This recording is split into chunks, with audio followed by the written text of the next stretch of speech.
It's time for America to take a good, long look in the mirror, a very large mirror that can hold an entire country in it, and ask itself, America, how are you ever going to recover from the disaster of the Trump administration?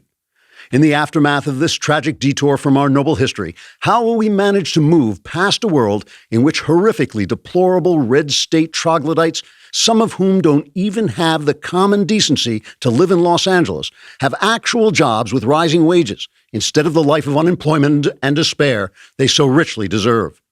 These, after all, are the kinds of jobs our upstanding, scandal-free last President Barack Obama told us were never coming back. How despicable that Trump has undermined America's faith in the institution of the presidency by making Obama look like an incompetent buffoon. On top of this, these new jobs could have gone to some needy African child, bringing a few extra pennies an hour into his struggling life.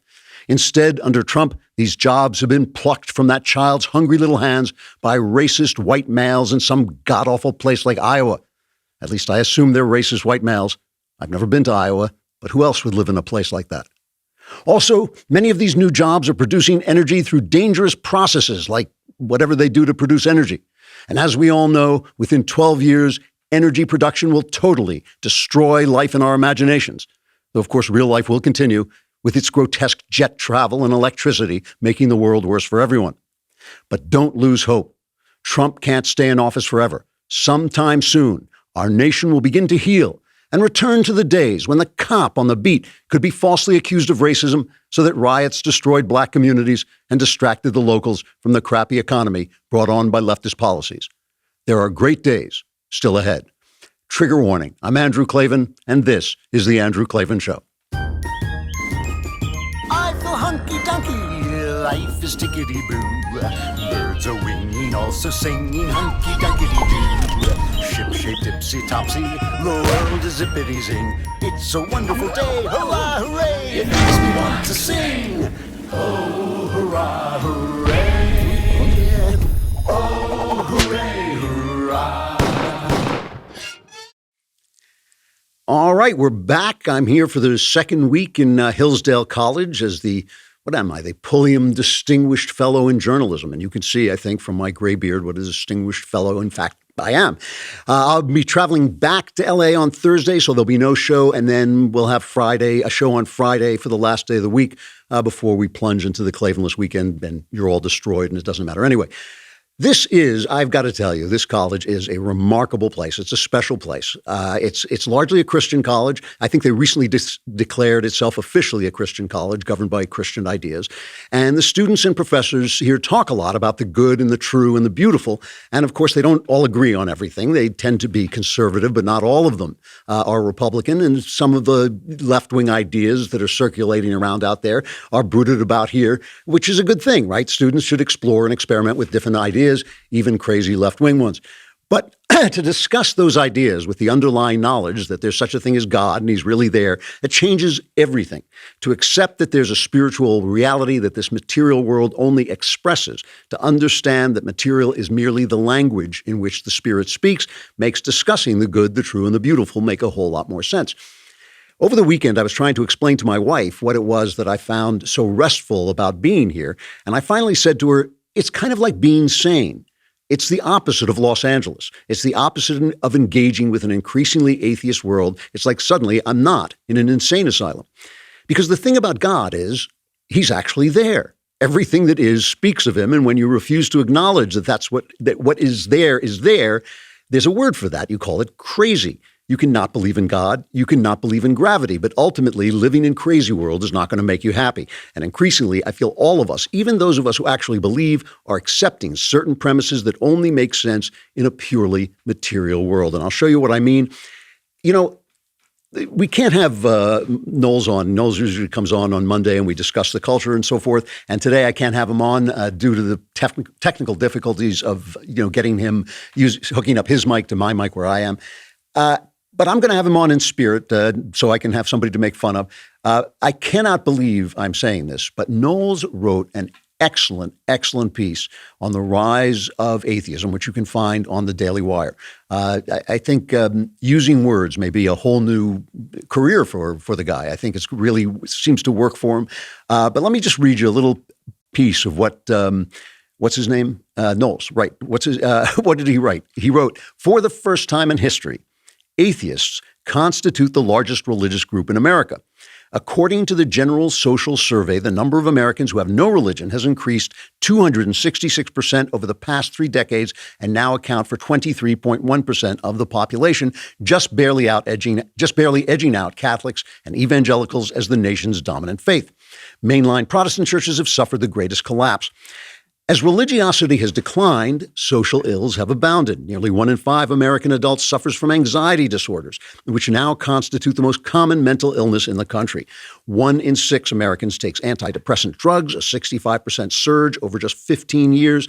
The problem is particularly acute among younger Americans. While depression diagnoses have increased 33% since 2013, that number is up 47% among millennials and 63% among teenagers. Coincidentally, suicide rates among American teenagers have increased by 70% since 2006. American life expectancy declined again last year as Americans continue to drug and kill themselves at record rates. Social scientists have long since established the link between religiosity and life satisfaction. As social psychologist Sonia Lubomirsky observes, people who attend religious services several times each week are nearly twice as likely as those who worship less than once a month to describe themselves as very happy. Such psychologists simply state the obvious, that the belief that God loves you and that you will live with him in eternity offers greater consolation than the view of death as a dirt nap that stiffens you into worm food. Now, here's the thing. Everything that Knowles writes there is absolutely true. I mean, it really is quite something. You know, when you think about the rise in antidepressants, think about this. When they invented a cure for polio basically was eradicated. They invented antidepressants that are supposed to cure or relieve depression, and yet depression goes up. Now, I'm always hesitant to talk about that because I don't want anybody to go off his meds on my account. I understand that some people do have chemical imbalances, but the idea that you can fix your depression with medication is simply flawed. It is a flawed idea. People think of it this way. You know, people talk about an adrenaline rush, the way these lies kind of enter into our language. We say, "Oh, I was going down in a bobsled and I felt an adrenaline rush," as if the adrenaline causes the excitement. What causes the excitement is going downhill in a bobsled. The adrenaline is the material that translates that excitement into a material experience. If I were to inject you with adrenaline, you would have the same experience, but it wouldn't relate to anything. It wouldn't relate to the truth. Your body is key to communicate to you what you, the real you, is feeling. It makes no sense to say the adrenaline causes the rush, because even though the adrenaline can cause you the feeling of a rush, it's not the same thing. And as somebody who took antidepressants once said to me, "I'm still depressed. I just can't feel it anymore." So that is one of the problems, the idea that we are a bag of chemicals, and if you just adjust the chemicals right, everything will be tickety-boo, is a flawed idea, okay? And the thing that I noticed in Knowles's article is it's true that religion gives you consolation. It is true that religion will make you happier. But that's not why you should be religious, obviously. I mean, you're not religious. You can't believe because it makes you happier. You're happier because you see the world as it is. Because if you don't see the world as it is, if you think like, "Oh, I can walk off a cliff and float," ultimately, it's not going to be as much fun as if you realize don't walk off the cliff, right? When you know the contours of reality, the closer you come to the contours of reality, the happier ultimately you're going to be. You don't believe in God because he makes you happy. He makes you happy because believing in God is realistic. He makes you happy because he's there. He makes you happy because he loves you, and that's also a major truth of life. You know, Karl Marx said that religion is the opiate of the masses, but it turns out that opium is the religion of the masses. It turns out that all the people who left God behind, all the people who left family behind, all the people who left the old values behind are killing themselves with opiates because they're not living in reality. And so they have to leave and go somewhere else, medicate themselves, self-medicate to fight the pain of the confusion they have, you know, the confusion of what reality is like. So why aren't we talking about this all the time? If everybody is so unhappy, why aren't we talking about it? Well, let me show you why. I can show you a perfect example of why we're not talking about it. This is this clown, this evangelical Rick Wiles. And so since we've talked about Knowles, now let's talk about somebody at the Daily Wire with actual, talent and ability. We'll talk about Ben.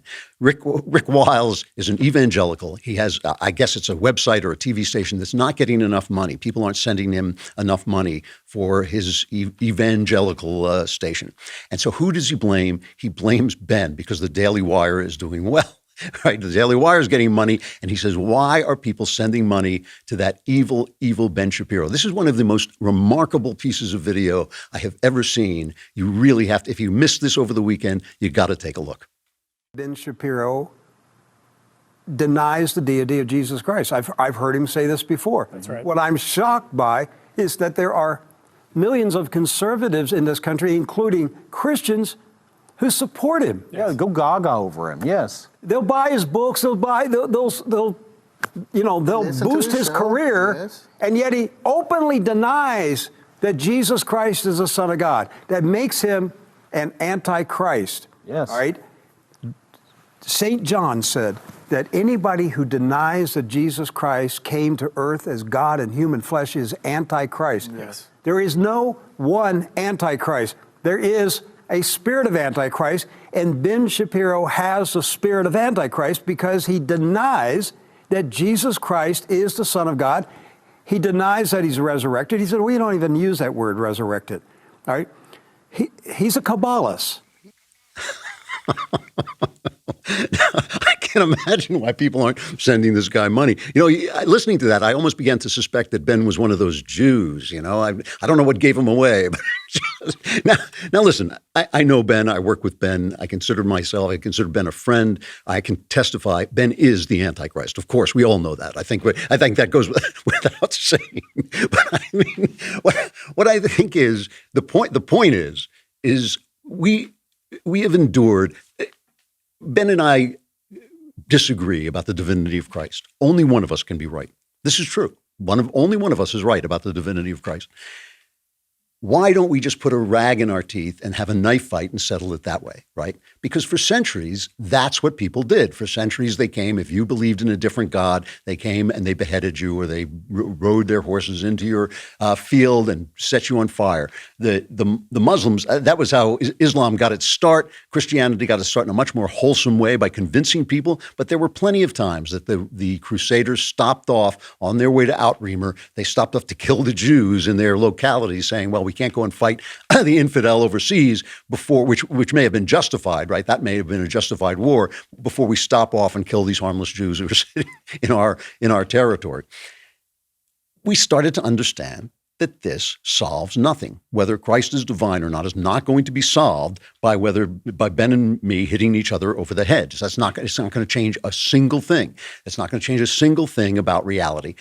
So we developed a system which, by the way, was recommended to us by Jesus when he said, give unto Caesar the things that are Caesar's, give unto God the things that are God's. We developed a system called humility. We don't know. We believe in things. We have faith in things, right? That's why they call it faith. They don't call it knowledge. They call it faith. We understand that we have to be humble about what we have faith about. And look, if in my belief, if living into my belief, it looks like, gee, that guy is a little happier than other people. He maneuvers through reality a little better than other people. That's going to bring people over to your side because the things that work are the things that work, and the things that work draw people to you. But obviously, we don't want to get into those fights or have that kind of mentality of a Rick Wiles where we say, oh, if you disagree with me, you're the Antichrist or you're the evil guy or whatever. I pick apart ideas that I don't like in other religions when they have an effect on me. I don't pick apart. There are plenty of religions I don't believe in. I don't believe in Buddhism, Hinduism, but I don't pick on them. I don't attack them unless they're doing something that maybe blows up my train. Then I start to get a little worried. Here's the other thing that it doesn't look like to talk about God. There's this guy, the mayor of wherever he's the mayor of, Pete Buttigieg. This is worse than Devin Nunes. Just as I learned to pronounce Devin Nunes, I've got Pete Buttigieg, and he's the press is trying to build him into something, and maybe they'll succeed. I don't know. He's another one of these left wingers who basically sells themselves, as Obama did, as a moderate. Where when you look at his voting record and you look at his actual beliefs, he is for everything that the left is for. He just manages to put it in in more moderate terms. He's a military guy. Good for him. That's great. He has a kind of like a pleasant demeanor and a pleasant face and all this, and he speaks as a reasonable person, but he's still a left winger. So he goes off on evangelicals for supporting Trump. And this is what he said. Well, it's something that really frustrates me because the hypocrisy is unbelievable. Here you have somebody who not only acts in a way that is not consistent with anything that I hear in Scripture or in church, where it's about lifting up the least among us and taking care of strangers, which is another word for immigrants, and making sure that you're focusing your effort on the poor, but also personally how you're supposed to conduct yourself. Not chest-thumping, look-at-me-ism, but humbling yourself before others. Foot washing is one of the central images in the New Testament. And we see the diametric opposite of that in this presidency. I think there was perhaps a cynical process where he decided to, for example, begin to pretend to be pro-life and govern accordingly, which was good enough to bring many evangelicals over to his side. But even on the version of Christianity that you hear from the religious right, which is about sexual ethics, right. I can't believe that somebody who was caught writing hush money checks to adult film actresses is somebody they should be lifting up as the kind of person you want to be leading this nation.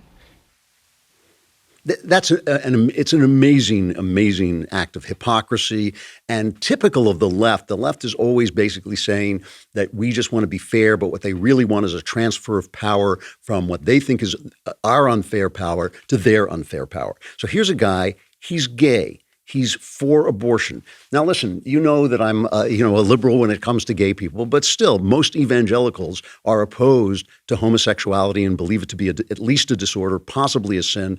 They're certainly against abortion. So what is he talking about? He's saying that we should condemn certain things that Trump has done. And by the way, I don't approve of, cheating on your wife with porn stars and then telling them that they have to be silent and paying them off. That doesn't seem like a good way to live to me. But it's not for me to pass judgment on Donald Trump on those terms. And yet we're not supposed to pass judgment on him for supporting abortion or for being gay or whatever. I mean, all he's saying is it's that old-fashioned idea of Christianity as a team. Our side, our team is the Christian team. And when you're on our team, you get to say everybody else is a bad guy. That's all he's doing. He's transferring it from one point of view to another, from one set of condemnatory attitudes to another. They condemnatory attitudes that now suddenly exclude him and his abortion and his gayness. That's suddenly excluded, but Trump's hanging out with porn stars, that's suddenly included in what we're going to condemn. No. Absolutely not. Modesty and humility when it comes to faith, and certainly when it comes to judging our neighbor and his sins, of course, because, of course, who's righteous? None of us is righteous. So since we're talking about our Daily Wire family, we've been through Knowles, we've been through Ben. Let's talk about Matt Walsh for a minute. Matt was on Ben's show and said that when you're arguing with non-believers, you shouldn't use the Bible. And people started picking on him. They started beating him up on this. Oh, but the Bible is all truth. When you give up the Bible, you've given up your most potent weapon against... Which makes no sense. It's like the same as the people who tell me that I should model a better world in my art instead of writing about the world as it is. That would make me feel pious. Arguing with the Bible would make me feel pious. But if the person you're talking to doesn't believe in the Bible, it's useless. It's absolutely useless. If you say to him, well, in, chapter this, verse that, the Bible says this, and he's thinking like, what do I care? What do I care what the Bible says? I mean, they have no sense of what it takes to bring the word to other people. Who was it? I think St. Francis said, preach the gospel if you must use words. I think that what Matt is talking about is right. We're not arguing. We're not here to argue with each other certainly over religious details. We're talking about a worldview. That's what I'm trying to get at. What I'm trying to get at is we're talking about a worldview in which there is a level of moral reality to our lives, in which there is a level of spirituality to our lives. We are not bags of chemicals. We are the way that spirit speaks. Matter, our bodies are the way that spirit speaks. It's very rare that wisdom comes to us from the left. But because I want to get to politics and I want to talk about politics, but I just wanted to set this up. Chelsea Handler's on Bill Maher, and she comes in and she talks to her about her reaction to Trump's election. Listen to this. Yeah, I had a midlife identity crisis once Trump won the election because I had never had my world feel so unhinged, I think. And I had to pay a psychiatrist to listen to me bitch about Donald Trump for about the first 3 weeks. And then once we got past that and we got to the real stuff, I realized the parallel there was my world becoming unhinged when I was a little girl. My brother died when I was 9 years old. I had never related the two, but for me, as I can imagine, it must have been for so many people, it was a huge emotional trigger of everything being destabilized. And I realized just how spoiled and privileged I'd been all my life to realize to be this upset and this out of 10 every day, and the outrage and the anger. I just wanted to fight people, you know? And I was like, I got to go see a psychiatrist. Well, good for her. What she found out, I mean, listen, you've been listening for the last 2 years plus to the left going insane. You've seen the New York Times sell every principle it ever used to report on just to become an anti-Trump vehicle. You've seen Brian Stelter babbling incoherently to blame everything on Trump. You've seen Congressman Adam Schiff, selling every principle possible to continue to condemn Trump. You've seen all these guys go nuts. Chelsea Handler discovered the secret. If you're that crazy about politics, something is missing from you. Something is wrong with you. This has nothing to do with fighting for freedom. It has nothing to do with standing when bedrock American principles are truly under threat. This has to do with one president over another. You know, I always laugh at the left when they tell me, "Oh, you voted for Donald Trump. What an evil guy!" And I keep thinking, you ran Hillary Clinton. You ran a career criminal. You ran the Al Capone of the Democrat Party, and you're complaining that I voted for Donald Trump. If you had run Abraham Lincoln, believe me, I would have voted for Abraham Lincoln over Donald Trump. But when you run Hillary Clinton, you got no argument. You got no argument. If you're that insane over politics and the usual, back and forth over American politics, something is missing in your life. And that is why, when Obama was reelected, I was genuinely sad. I thought I had convinced myself that Mitt Romney had a chance, and I thought that Obama had done such a bad job in his first term that I kind of trusted the American people to toss him out in his ear. When they didn't, I was sad. It lasted about an hour. And then went back to what we do here. We fight to move the ball the next time down the field. We fight for the next play. I will say I was a little depressed about the idea of 4 more years of listening to Obama use the word I. Obama was in Germany the other day, and he used I think it was over 460 times in one speech. So Grabian, just to serve the public, put together just a little montage of all the I's in Obama's speech. I had with me, I asked myself, all right, I can do that I care deeply about. I believe climate change. I believe gender equality. I believe, and that I could have. There's only one of me, and I know I hope. Now I'm not. I've held my last political office, but I'm assuming. I think I'm going to start. So actually, am I correct? And before I came out, that I had when I wanted what I wanted. I've got it, and I was elected to my office, and I'd say when I helped. I was the first, if I had, and my theory I can get, turns out it's only mine. If I can, my own, as I said, I actually think I'd have to say, no, I'm sorry. And so I'm not going to, I know that I had to work on that. That's what I'm going to do now. Listening to that for 4 more years did, I have to say, make me a little sad for a while. I like the line in there, it's buried in there, there's only one of me. And I just thought, if there's only one of you, why do you have to refer to yourself 400 times? If there's one of you, once or twice might be good. Compare that, by the way, to the first George Bush, who used to take every speech and give it what they called an eye-ectomy. He would cut the eyes out of it. Obama said something else as well, because he's looking at these leftists. And when Obama ran the first time, he ran this close to being a Republican, certainly a moderate, certainly a right-wing Democrat. He was going to fix immigration. He believed in God. He was against gay marriage. He really ran a dishonest campaign. And so when he says what he says here, he's really not telling Democrats to compromise. What he's telling them to do is lie. And this is the cut. I just want to make sure we get the right Obama cut here. This is the cut cut number 5. One of the things I do worry about sometimes among progressives in the United States, maybe it's true here as well, is a certain kind of rigidity where we say, I'm sorry, this is how it's going to be. And then we start sometimes creating what's called a circular firing squad,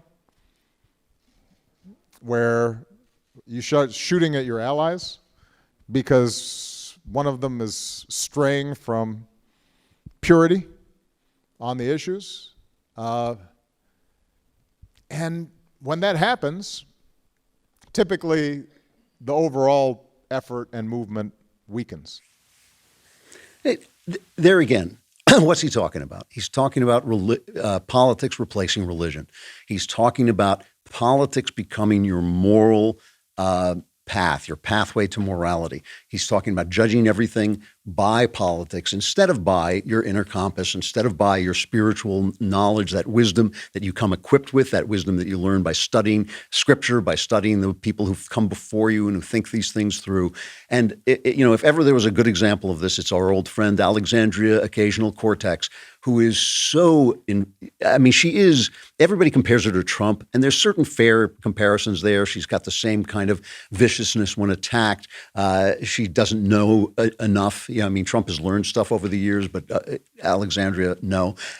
But she also reminds me of Obama in her the fact that she is just so lost in her own world. She is so completely in her own head that no fact could ever reach her. That is the story of the Obama era. It's the story of the Obama era. Is nothing could reach that guy because he did not know what he didn't know. So now she has replaced religion with politics, and she has the left has a complete version of religion, just like Freud had a complete version of psychology that was Christianity turned to material. The left has a complete version of politics that's Christianity turned to materialism. And of course, the apocalypse is climate change. And she went on her, whatever it is, she talks on Instagram and told us that we're all going to be so sorry that we didn't get behind the Green New Deal. This is an amazing little clip, too. You got to watch this. It's cut 11.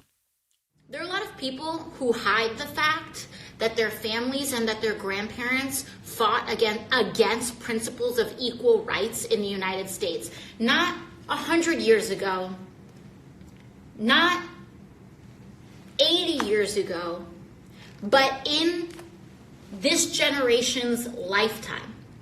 So just know that while a lot of people can hide that their grandparents did that in the civil rights movement, you should also know that the internet documents everything, and your grandchildren will not be able to hide the fact that you fought against acknowledging and taking bold actions on climate change. And people who are trying to mock and delay this moment, I just feel bad for you. I just pity you for your role in history right now. Makes me feel better that AOC pities me for my role in history. That's her religion. That is her religion now. This religion of materialism, the religion that it's not God who's going to come and destroy the world because the story has come to an end. It's our horrible oil and our horrible energy and all that, those cows with gas and electricity and all those things that's going to destroy us. Those are our sins. Because of course, it's classic. We are made for God. Everything in us is made for God. Everything that was described in the godly literature is describing us. It's describing what we see and how we experience the world. And if you take God out of it, all that stuff is going to attach to something else, like a suction cup. It's just going to go and find somewhere else to have those things fulfilled. If you are not feeling the peace that comes with God, you're going to be taking opiates. If you're not feeling the guilt and repentance that comes with God, you're going to get into this incredible, cultural revolution style, screaming at everybody for their sins. If you're not understanding, how the world ends and that the world is a story with a beginning, middle, and end, you're going to see catastrophe coming at you everywhere. By the way, this is a little off topic, but I just have to play this clip because it cracked me up so badly, and then we'll take a quick break. But this also applies to this whole obsession with race. Racism and racialism are materialism. There's another way of looking at materialism. You stop looking at the individual, you stop looking at his spirit, you stop looking at the content of his character, and all you see is the color of his skin. And that is leftism in a nutshell. That is the intersectionality. It's just pure materialism writ large. It's pure racism writ large as far as I'm concerned. There was a clip, it's just hilarious, of AOC talking to a largely black crowd and doing that Hillary Clinton thing where she slipped into a black accent, which is the most condescending and self-unaware thing I can imagine. You just got to listen to it. It's hilarious. this is what organizing looks like. That's right. This is what building power looks like. This is what changing the country looks like. It's when we choose to show up and occupy the room and talk about the things that matter most, talking about our future. You know, Reverend, you bring up a funny anecdote, and I'm proud to be a bartender. Ain't nothing wrong with that. There's nothing wrong with working retail, folding clothes for other people to buy. There is nothing wrong with preparing the food that your neighbors will eat. There is nothing wrong with driving the buses that take your family to work. I cannot imagine. You know, the one thing you got to say about Donald Trump, say what you will about him, he's got his flaws, no question about it, big flaws, he's a big character. You cannot imagine him changing the way he talks when he goes to speak to others. They keep calling him racist. I can't imagine Donald Trump ever going there and suddenly speaking with poor grammar and speaking like that. It was like she thought she was speaking to children. I do not understand why my fellow Americans who are black put up with that at all. And I've got to say, in my sexist way, I know I'm a sexist, but I cannot understand why black men put up with that at all. I cannot understand how a man, any man, could be treated like that and come back and vote for you again. I mean, to me, the minute you start talking to me like that, the minute you stop telling me that I'm helpless without the government, I'm out the door. Unbelievable. We've got to say goodbye to Facebook and YouTube. Come to dailywire.com and subscribe while you're there. Here I am. I'm making all this talk about Knowles and Ben and Walsh. It's all available for you for a lousy $10 a month, lousy $100 for a year. If you come for the whole year, you get the Leftist Tears tumbler. You get to be in the mailbag. Sometimes we'll even let you out of the bag and you can ask questions and I will answer all your questions, solve all your problems for a mere $100 a year. That's a pretty good deal. Come on over to dailywire.com.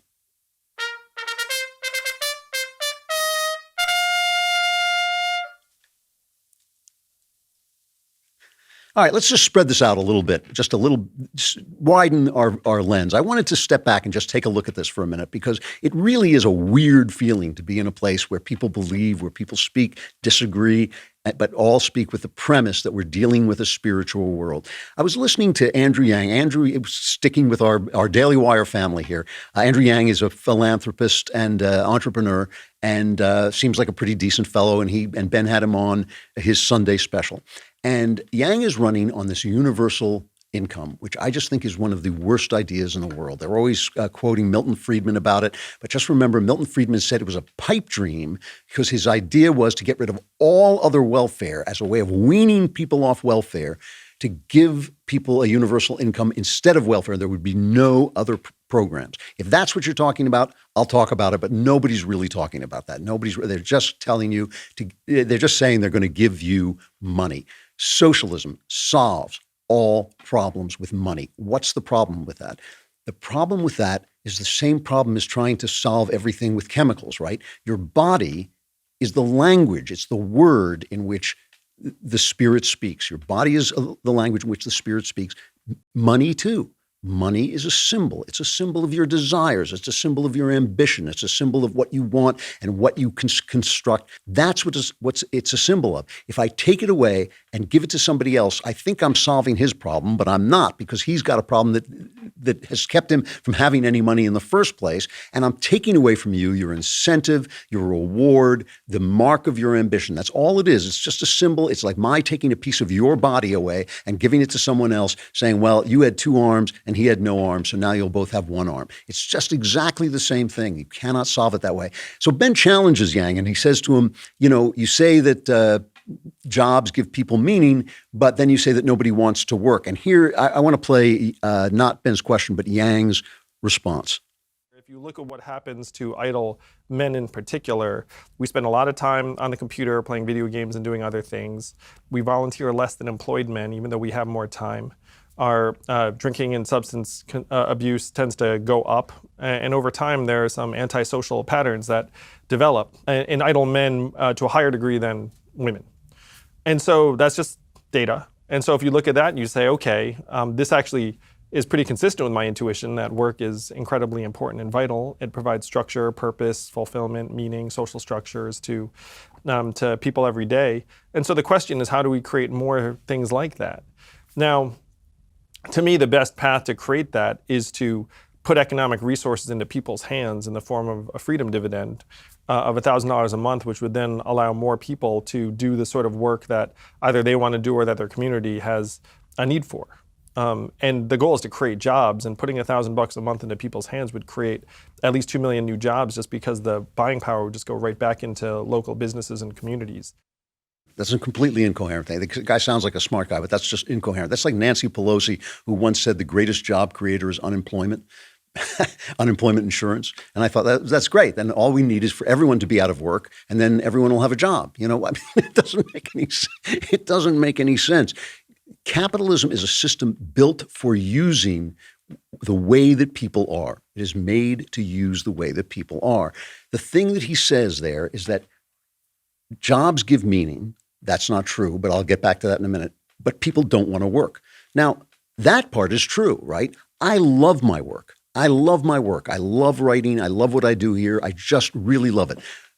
But, I don't want to go to work. It's work. I mean, a body that's at rest tends to remain at rest. Inertia just keeps you where you are. It takes willpower to do the thing that you want to do.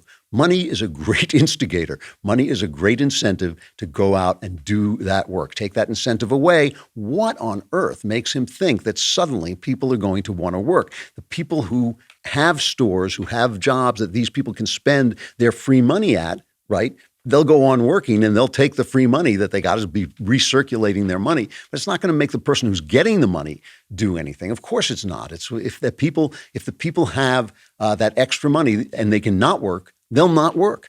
The thing is, meaning is you have to work to find meaning. You have to not do all our desires are like wild horses, whether it's ambition or lust or whatever it is, we have to ride that horse and force it to go where we want it to go, not where it wants to go, because it wants everything, right? Your ambition wants everything. Doesn't care if I have to kill the guy next to me to get what he has, I want it. My lust wants everything. It doesn't want just my wife, it wants every other girl. I've got to ride that horse and make sure it goes where I want it to go. And capitalism really helps with that. It really does. It doesn't work. Capitalism doesn't work with no values. It doesn't work without Christianity. It doesn't work without religion, because it's just like socialism. It is just a materialist way of being, but it's still more in line with the way people are. I mean, listen, I'm not asking for us to go back to any religious wars. I'm not asking us to be able to sit and pass judgment. I'm simply asking us to talk about the human condition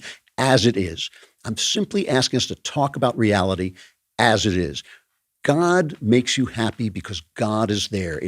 God makes you happy in the same way believing in gravity makes you happy. If you don't believe in gravity, you're going to have a very short and ugly life, And if you don't believe in God, the same kind of problems are going to occur because you don't know the truth. You don't know the way the world really works. Ben and I don't have to argue about the divinity of Christ, right? We're talking about what C.S. Lewis called the Tao, the thing that is the basic idea that underlies all religions. All religions have an idea that there are certain things that are true about the human condition that do not change, that there are men and there are women, there's good and there's bad. If we can't speak at that level, if we can't speak about that at that level, and you think we're going to solve everything by moving money around or by, taking drugs, if you think it's all going to be solved by material means, we are all going downhill. And if you think that the reason to believe in God is because he makes you happy, you're making the wrong argument. That's the wrong argument. You can't believe in anything because it makes you happy. I mean, it would make me happy if like angels dance on the head of pins. I don't believe in that because I don't see the evidence of that. But the evidence of God is all around you. It makes you happy because you're telling the right thing. And just one piece of news I want to cover is, of course, this border crisis that we're having. And we'll talk about this more as the week goes on. People pouring in, using this loophole in our laws. All you have to do is say you want asylum. They have to basically hold you But if they hold you, they have to separate your kids. But if they separate your kids, the news people start weeping because they want to destroy the country by letting everybody in. And they know that's an emotional way of doing it. Believe me, it's not about the kids. So they're busing people into the interior because they don't know what to do with them. They have to release them. Of course, once you release them, you'll never see them again. But of course, it's not a crisis. Don't think for a minute it's a crisis, but it's a crisis. And Trump says this. This is Trump's remark on the whole thing. So as I say, and this is our new statement, the system is full. Can't take you anymore. Whether it's asylum, whether it's anything you want, it's illegal immigration, can't take you anymore. We can't take you. Our country is full. Our area is full. The sector is full. Can't take you anymore. I'm sorry. Can't happen. So turn around. That's the way it is. If you look at our southern border, the number of people and the amount of drugs, human trafficking. The human trafficking is something that nobody used to talk about. I talk about it. It's a terrible thing. It's ancient, and it's never been bigger than it is modern right now, today. All over the world, by the way, not just here, all over the world. Human trafficking, a terrible thing. And they come into the areas of the border where you don't have the wall. They don't come through your points of entry. They come into areas where you don't have the wall. And they make a left or they make a right. They come right into the country, loaded up with people in many cases, and it's pretty sad. So people are attacking Trump for saying that. But listen, this is the same kind of thing. The problem we have with immigration is a spiritual problem, essentially. We want to be kind. We want to be generous. We want to let in as many people as we can. But the rule of law matters. It matters that when we pass laws, and remember, the same people who are not enforcing these laws pass the laws in the first place. And it also matters that the kind of people who we let in are the kind of people who can continue and support the kind of country that made them want to come here in the first place. You can't say everybody wants to come here and we're evil. That doesn't make any sense. You can't say everybody wants to come here, but we stink for not letting them in. We don't stink for not letting them in. We're trying to preserve and protect the country that they want to come to in the first place. I'm all for generosity, but it's got to be done through the rule of law, which all Trump has ever said from the beginning. Kirstjen Nielsen has resigned. She was apparently wrong-footed by Trump, and Trump is kind of piling on a little blame on her. And of course, the press wants to blame her for all the separations of children. But that is ridiculous. All they want is to blame Trump for the situation at the border. He's not to blame. The situation at the border has been what it is. But he is obviously getting extremely, extremely frustrated. And it has to do with the fact that Congress no longer works. Congress no longer does its job. Trump is talking about that, but you can see he is reaching a breaking point. He's gotten rid of Kirstjen Nielsen. He's appointed this guy, Kevin McAleenan, who's the head of Customs and Border Protection, who's supposed to be a hardliner. We'll see where that goes. But obviously, Trump is really frustrated because Congress is broken. A final reflection. I have to talk about this. One of the problems that we on the right have is how do we end the apology culture without ending apologies? Because, of course, Trump is a good role model in not apologizing to the left whenever they twist your words and all this stuff. But sometimes you do something wrong and you should apologize for it. But the actress Anastasia Lin, who is originally from China, I believe, writes a piece in the Wall Street Journal, "The Cultural Revolution Comes to North America." And the Cultural Revolution is a good thing to remember. This is something that Mao did because Mao was nuts and all his communist programs didn't work. Not only did they not work, they caused massive, massive famines. There was a massive famine from 1959 to around 1961, I think it was, massive, tens of millions of people dying because of collectivization, because they took people's individual farms away, because Mao declared how much vegetables you could get out of an acre of land, which had nothing to do with reality. And because of that, people were afraid to plant anything because they would be thrown in prison if they didn't get the amount they were supposed to get. And so Mao's policies just destroyed the country. And he did, and I don't want to compare Obama to Mao here, but it is the same thing that the same principle that when Obama's policies didn't work, he suddenly started pointing, look over there, the cops are racist. Look over there, transgenders can't use the bathroom. Well, when Mao did it, he started screaming, look over there, we've got to purge the evil capitalists and Western sympathizers from our midst. And he set the kids off against each other and off against the adults. So suddenly students were beating teachers up and throwing them out.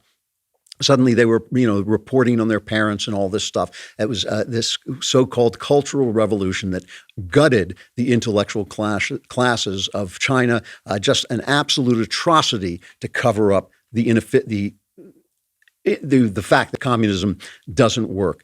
And so what Anastasia Lin is writing about is the way social media now is fulfilling that means. Obviously, it's not as bad as the Cultural Revolution, but it's the same principles at work. She talks about a friend of hers, Kaylin Ford, who spent her career advocating for international human rights and supporting victims of religious persecution.